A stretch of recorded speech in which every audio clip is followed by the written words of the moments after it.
Welcome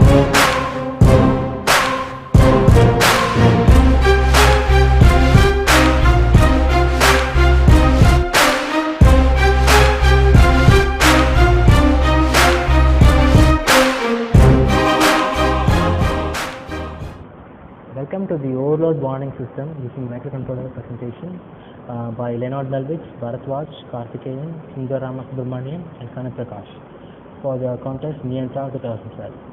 We have done this project under the guidance of Mrs. Sridevi.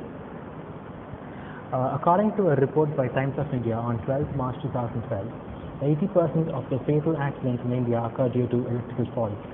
And the major cause for these electrical fires are the faulty wiring, overloading, short circuiting and electrocution.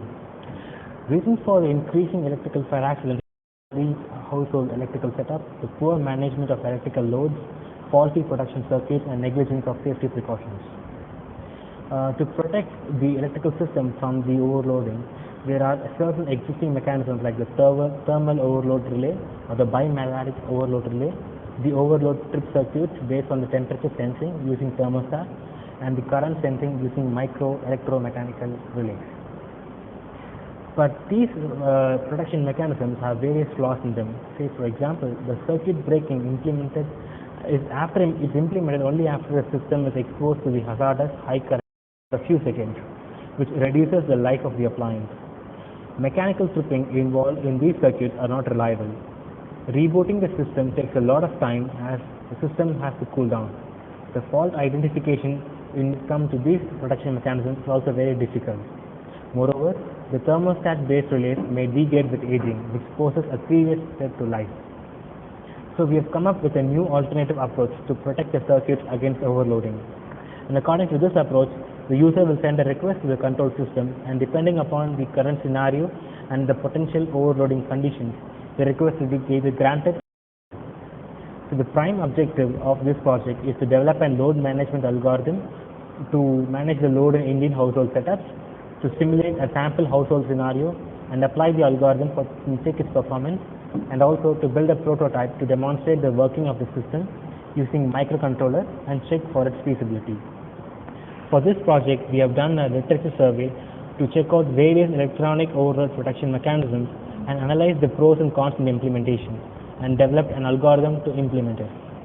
And to implement this algorithm, we have taken two basic assumptions, that is, the number of devices connected to the system is constant and their power consumption is known to the designer. The threshold capacity of the wiring system is also a constant.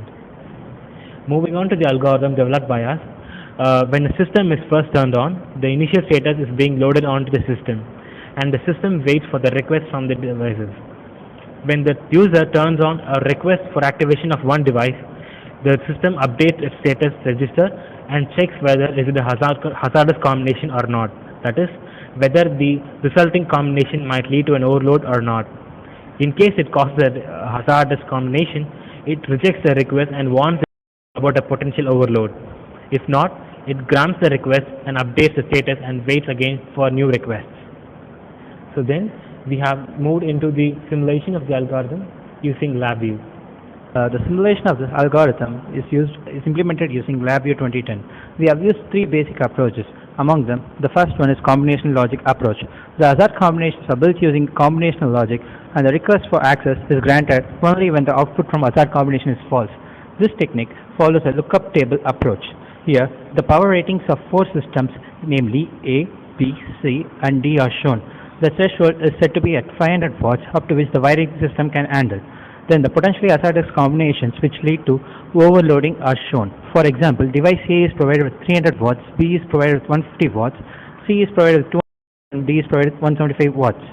For example, the hazardous combinations are when A is turned on, B is also turned on, C is turned on.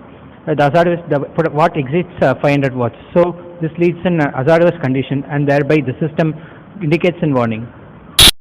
This video shows the block diagram simulation using LabVIEW for the combinational logic.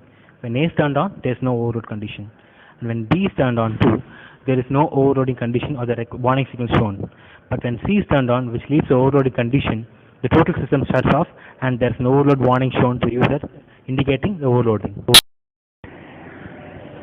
This is the briefing about the combinational logic approach. wherein the switch A sends a request to the control system, and the load A, which is the request which is shown here. And similarly, switch B is the request signal, and load B is the granted device. So this is the front panel of the system, wherein the combinations which might lead to hazardous conditions are being shown here. So various when switches A, B, C and D are activated, depending upon the combinations, the hazardous signal will either be true or false.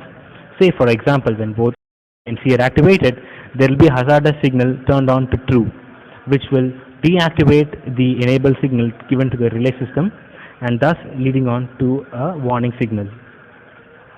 So this is the stepwise implementation of the combinational logic approach shown here. Say for example, when A is turned on, A gets activated, and similarly when B is turned on, B gets activated. But when switch C is turned on, the request is rejected and the whole system shuts off with a warning signal.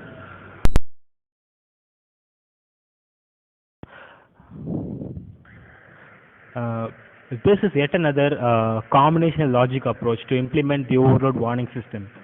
But the only difference in this approach compared to the previous one is here a feedback loop is being implemented. Thus, when a hazardous condition is created, not instead of the whole system being shut down, only the particular device, which is the overload requesting one, will get deactivated.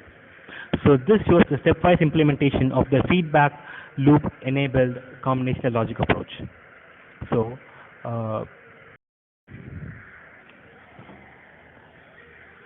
so this is the front block diagram of the feedback enabled approach, wherein when switch A is turned on, it is activated, and when B is turned on, it is activated. When switch C is also turned on, it gets activated. But when the hazardous D is turned on, only D gets deactivated with an overload signal instead of the whole system being shut down. Thus, the overload algorithm is further more optimized than the previous one. The flaws in this approach are the modification of the algorithm is a tedious process, and the complexity increases with the number of devices. To overcome this flaws, the fuzzy logic approach is being implemented, wherein a single input, single output system is being built up using LabVIEW 2010, and is shown here as. This shows the front panel of the fuzzy logic simulated LabVIEW simulation, wherein the antecedents are the net load applied to the system, and the membership functions are within 0 to 30. That is, the maximum permissible load for the antecedent would be still 30 watt.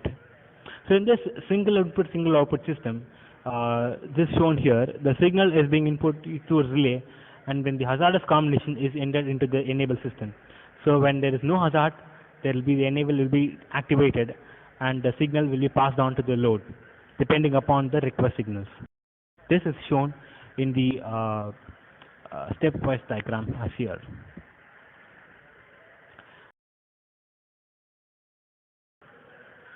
So this is the block diagram of the front panel of the fuzzy logic approach. Thus, wherein the variable load is being applied. So when the variable load is being increased slowly from 0 to 10, depending upon the voltage, the load is being activated. And you can see here the net load is right now 12.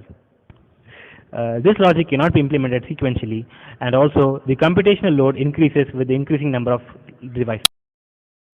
This shows the hardware implementation of the overload warning system using Atmel 89351, wherein when 3 devices are turned on, the devices are activated, and when the hazardous combination is turned on, say for example, when A, B, C and D are activated, the overload is happening and the device is not turned on. Thus, the overload protection algorithm is being implemented successfully using the Atmel microcontroller.